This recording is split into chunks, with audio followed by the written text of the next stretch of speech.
Okay, 3, 2, 1. All right, let's go.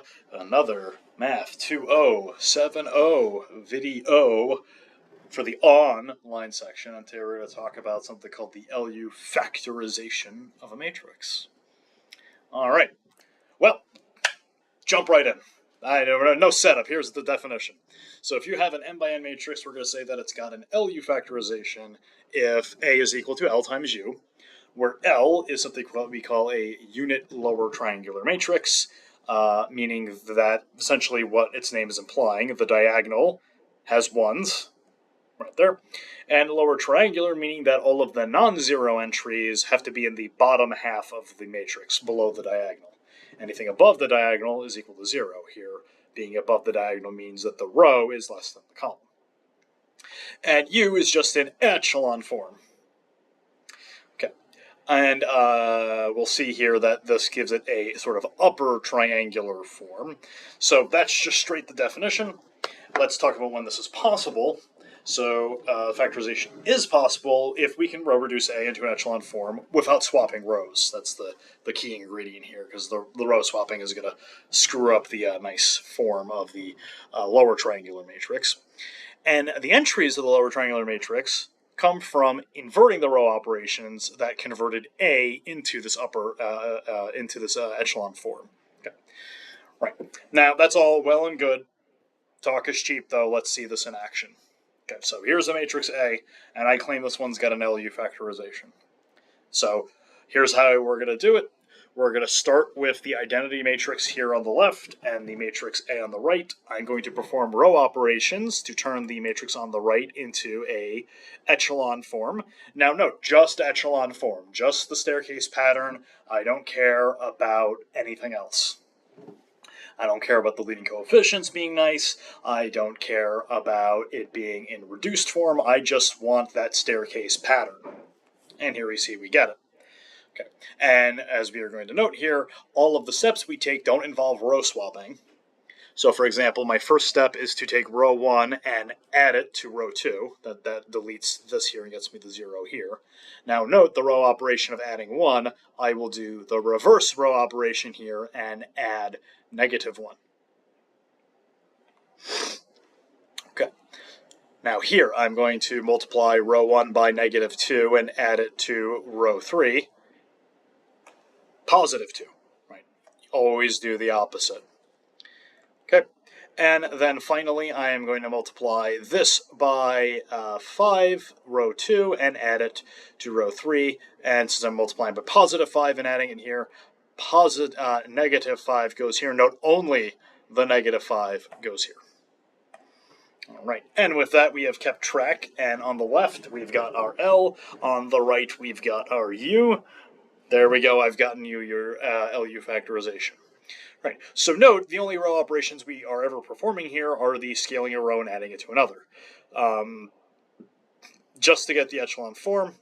You could scale if you want to, but we're going to avoid that. And note, no row swapping allowed. If we row swapped over here at any point, we would have ruined the upper triangular nature, because if you try row swapping here, well, you're going to invariably move a 0 around. Okay. All right. So while this is all well and good, the burning question in your brain should be, okay, why would I ever want to do this? Why do I care? All right, now the power behind this is that it gives you a super efficient way of solving AX equals B. Right, we've already talked about, hey, I want to solve AX equals B. That's like our main goal. And we've got some techniques to do it, and we've got some sophisticated techniques of doing it, finding the inverse of A, for example. And we'll get more wackier techniques as the semester goes on. But the LU factorization is computationally super efficient. And here's why. Let's say A splits into LU. Well, then AX equals B becomes LUX equals B. And if I let Y equal UX, I then have these sets of equations to solve. But if I think about these for a moment, or I'm looking to solve for X, L is this lower triangular form, which means Y1 I will immediately solve for. Y1's going to have to be B1. Right, there's only the one spot that appears. And then if I know Y1, then I can get Y2 super easily in the next row, and so on and so forth. So I can just sort of forward solve everything, and then we can reverse that here. I know what y is, and u is this upper echelon form, so solving for x then just becomes a back solve, where we figure out u3, u2, so on. So let's see this actually in action so you get a feel for it and see that this gives us a pretty nice, efficient way of solving our ax equals b. Okay, so suppose, hey, that matrix A we were just looking with and our matrix B. As we've already noted, we've computed the LU factorization of A. There it is. Beautiful, gorgeous. So now what are we going to do? Well, we are going to solve Ly equals B first, and then we will use that to solve Ux equals B, and that'll give you my x. All right, so Ly, as noted, well, if we think about what's going on, we plug in our B, which is this, and then here we have L1, here we'll have Y1, negative Y1 plus Y2, Y2, Y2Y1, negative Y2 plus Y3. And hey, I know what Y1 is, it's negative 7. Plug it in here, solve for Y2. I now have Y1 and Y2, plug them in and solve for Y3. Boom. And if you do it, you'll get that.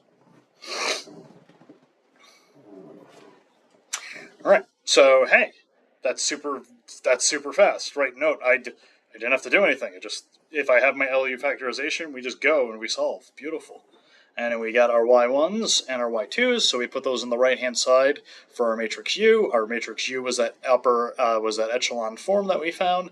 And again, I immediately see what x3 is. I can then immediately solve for x2, and then I can solve for x1. And if we do that, we then get the answer is 3 for negative 6. Ooh. And there you go. LU factorization in a nutshell. Pretty neat. Pretty cool. Now, it's worth noting that this is sort of your first taste of factorizations. There's all sorts of possible factorizations out there. The QR factorization, the SVD, there's all, and right, that's only talking about the basic ones. I'm sure there's all sorts of wacky ones out there. And this is a very common maneuver, and it makes life nice and easy, as we saw here with computations, usually what we're looking for when we get these decomps. All right. Beautiful. All right. With that, we got nothing else to say.